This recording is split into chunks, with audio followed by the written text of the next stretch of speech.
बच्चा रियासत पे पूरी कुव्वत और शिद्दत से हमला आवर है।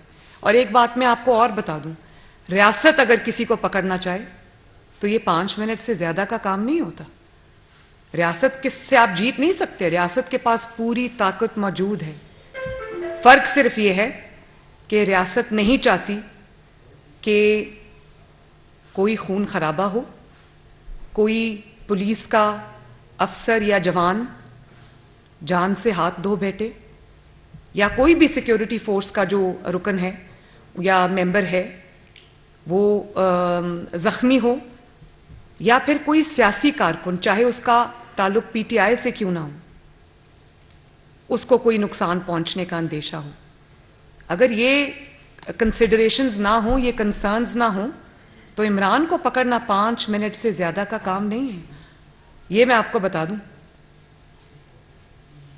और मैं ये सवाल करना चाहती हूं कि रहीम यार खान में कच्चे के इलाका का तो आप सबको पता होगा, कच्चे के इलाके में जो हो रहा है और जो ज़मान पाक में हो रहा है उसमें क्या फ़र्क है। कच्चे में भी जब पुलिस डाकुओं को, डकैतों को, अगवाकारों को पकड़ने जाती है तो वो हथियारों से लेस होकर पुलिस के ऊपर हमला आवर होते हैं, मुकाबला करते हैं, पुलिस के ऊपर पूरी कुव्वत से वो अटैक करते हैं, उनको पीछे धकेलते हैं। ज़मान पाक में क्या हो रहा है? ज़मान पाक में भी यही हो रहा है जो कच्चे में हो रहा है। तो ये कोई मनाजिर आपने टीवी पे देखें, आप कच्चे के मनाजिर देख लें, ज़मान पाक के मनाजिर देख लें, एक ही मनाजिर है। वहां पर भी एक शख्स बंकर में छुपा बैठा है, वहां पर भी एक शख्स हिफाजती तहवील में छुपा बैठा है, और वहां से अपने वर्कर्स के जरिए, दहशतगर्दों के जरिए, कल अदम तंजीमों के अराकीन के जरिए वो पूरी कुव्वत से रियासत के सिक्योरिटी फोर्सेस के ऊपर हमला आवर है। क्या फर्क है कच्चे के डाकुओं में और इमरान खान में?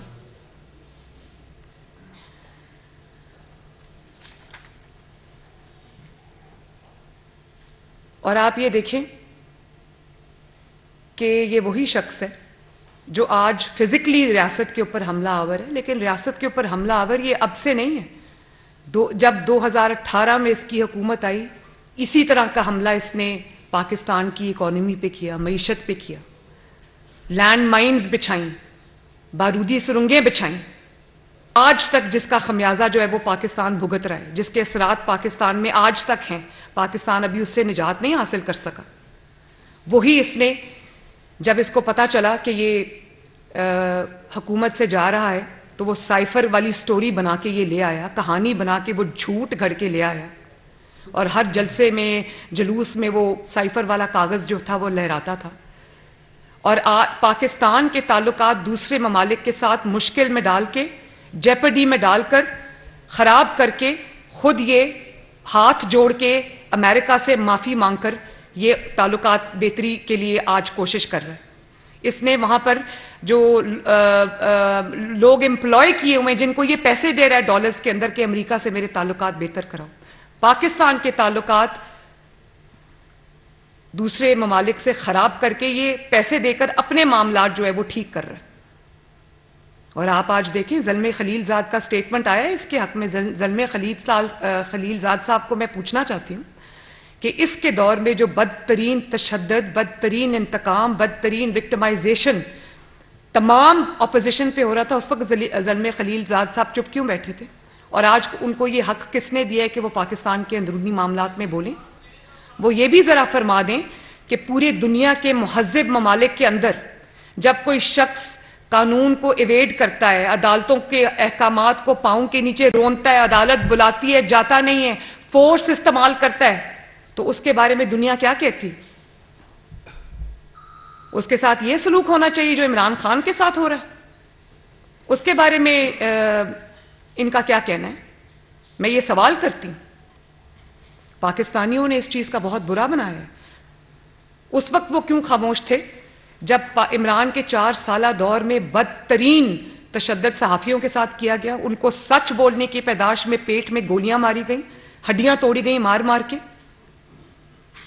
घरों से उठाकर ब्रॉड डे लाइट में अगवा किया गया, उस वक्त ये क्यों चुप थे? और जब जो इंटरनेशनल तंजीमें हैं उन्होंने कहा कि ये, और उन्होंने लिखा कि ये प्रेडिटर्स हैं, प्रेडिटर का लफ्ज इस्तेमाल हुआ इनके लिए, जो इनके खिलाफ आवाज उठाता था, चाहे वो अपोजिशन से हो, सियासतदानों से हो, या वो मीडिया से हो, उसको इबरत का जो वो सिंबल बनाते थे ये लोग, उस वक्त ये क्यों खामोश थे? और जिस तरह से जिन लोगों की तरफ से आज इसके लिए आवाज उठाई जा रही है, इसमें कोई शक नहीं है, मुझे अब कोई शक नहीं है फॉरेन फंडिंग केस के बाद कि इसको पाकिस्तान में अनरेस्ट लाने के लिए, इंतशार लाने के लिए, एनआरकी फैलाने के लिए, सिविल अनरेस्ट फैलाने के लिए इसको लॉन्च किया गया पाकिस्तान में। वरना इसके पल्ले और है क्या सवाए दहशतगर्दी के, गुंडागर्दी के, पाकिस्तान की मईशत तबाह करने के, पाकिस्तान के ताल्लुकात सारे ममालिक से खराब करने के इसके पल्ले और है क्या? मैं ये सवाल पूछना चाहती हूं।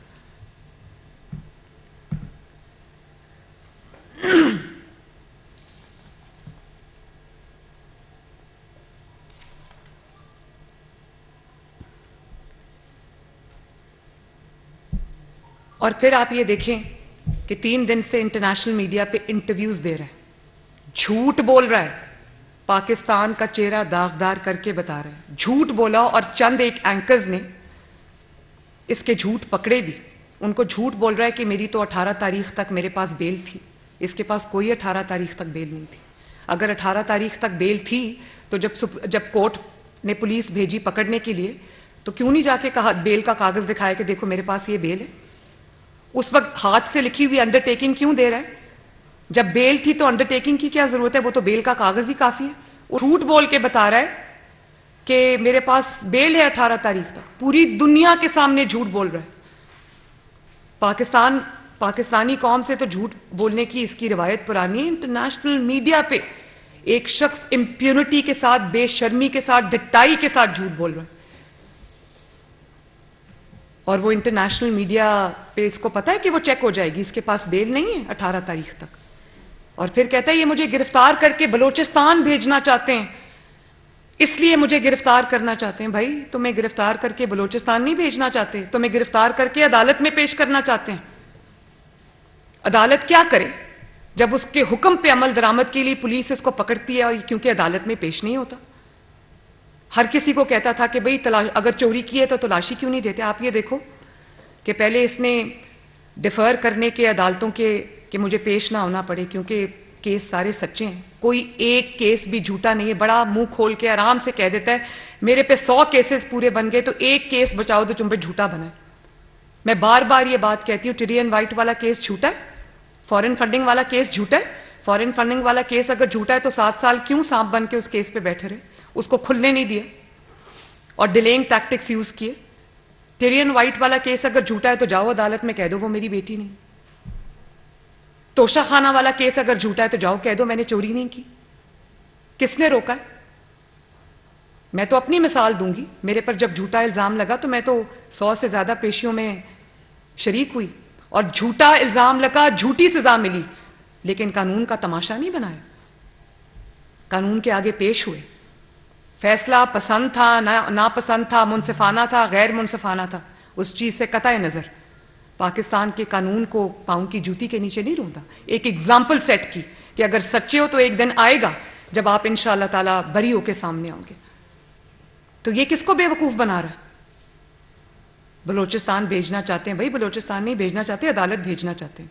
और अगर तुम खुद अदालत जाओ तो तुम्हें क्यों कोई गिरफ्तार करे? तुम इतना कानून से भाग रहे हो कि तुम्हें अदालत लेके जाने पर तुम्हें गिरफ्तार करना पड़ता है। और मैं आज भी ये कहती हूं कि अभी इसको गिरफ्तार ना किया जाए, इसके मुकदमे चलाए जाएं, इसके मुकदमों में इसको पेश किया जाए। ये एक अंडरटेकिंग लिख कर दे तमाम केसेस में जो इसके खिलाफ चल रहे हैं कि मैं हर पेशी पर जब अदालत बुलाएगी मैं पेश हूंगा। तो मैं कहूंगी इसको अभी गिरफ्तार ना करें, जब इसके मुकदमात का फैसला हो जाए तो इसको गिरफ्तार करें, क्योंकि वो सामने फैसला दीवार पे लिखा हुआ है, इसीलिए पेश नहीं होता। और पेश होना ना पेश होना एक अलग बात है। अब वो किस तरह से हमला आवर है, मैं तो ये सोचती हूं कि जो ज़र्ब-ए-अज़्म में हमने मनाजिर देखे थे, जो रद्दुल फसाद में हमने मनाजिर देखे थे, जब दहशत गर्द होते हैं, कोई दहशत गर्दी का प्लानिंग कर रहे होते हैं, वो क्या करते हैं? वो गार में बैठकर, गारों में छुपकर वो वहां से ऑर्डर्स पास करते हैं।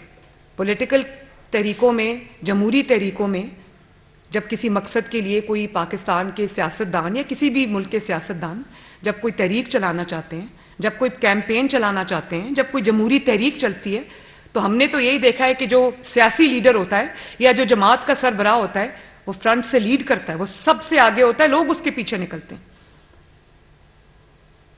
ये हमने तो यही देखा है, ये हमने पहली मर्तबा देखा है। ये तो हमने सियासी दहशतगर्द जमातों के साथ देखा है कि वो गारों से बैठ के ऑर्डर देते हैं। वही हो रहा है ज़मान पाक में। ज़मान पाक के बंकर से बैठकर बयानात दिए जा रहे हैं। ज़मान पाक, ज़मानत पाक ही मेरे मुंह पे अब आ जाता है, क्योंकि है तो वो ज़मानत पाक की। ज़मान पाक के बंकर से बैठकर लोगों को कहा जा रहा है पेट्रोल बॉम्ब्स फेंको। कहां से आया वो पेट्रोल? कहां से आए वो पेट्रोल बॉम्ब्स? कहां से आया वो जो टेक्नोलॉजी है जिसके थ्रू आपने जो पेट्रोल बॉम्ब्स हैं वो बनाए? सियासी जमातों के हाथों में कभी आपने पेट्रोल बॉम्ब्स देखे? डंडे बरदार लोगों की फोर्स है। और आप ये देखें कि कितनी बड़ी इसने गलत हरकत की है कि पहले जब लॉन्ग मार्च था तो केपी से सिक्योरिटी फोर्सेस को लेकर आया, वहां पर तब इसकी खैबर पख्तूनख्वा में हुकूमत थी, वहां से सिक्योरिटी फोर्सेस को लेके आया, वहां से जत्थे लेकर आया और इस्लामाबाद पुलिस पर हमलावर हुआ, उनके मुकाबले उनको लाके खड़ा कर दिया। आज क्या कर रहा है? यही कर रहा है। आज गिलगित बल्तिस्तान में हुकूमत है, ये हुकूमतें बनाता ही इसीलिए कि उनके रिसोर्सेज को इस्तेमाल करे। आज गिलगित बल्तिस्तान के अंदर हुकूमत है, वहां से पुलिस लेकर आकर उसको पंजाब पुलिस के मुकाबले में खड़ा कर दी। तो ये एक सूबे को दूसरे सूबे से लड़ाने की घिनौनी साजिश अगर किसी और, अल्लाह ना करे, किसी और सियासतदान ने, किसी और सियासी लीडर ने, किसी और जमात के सरबराह ने की होती, तो क्या रियासत इस तरह बैठ के तमाशा देखती जिस तरह आज रियासत बैठ के तमाशा देख रही?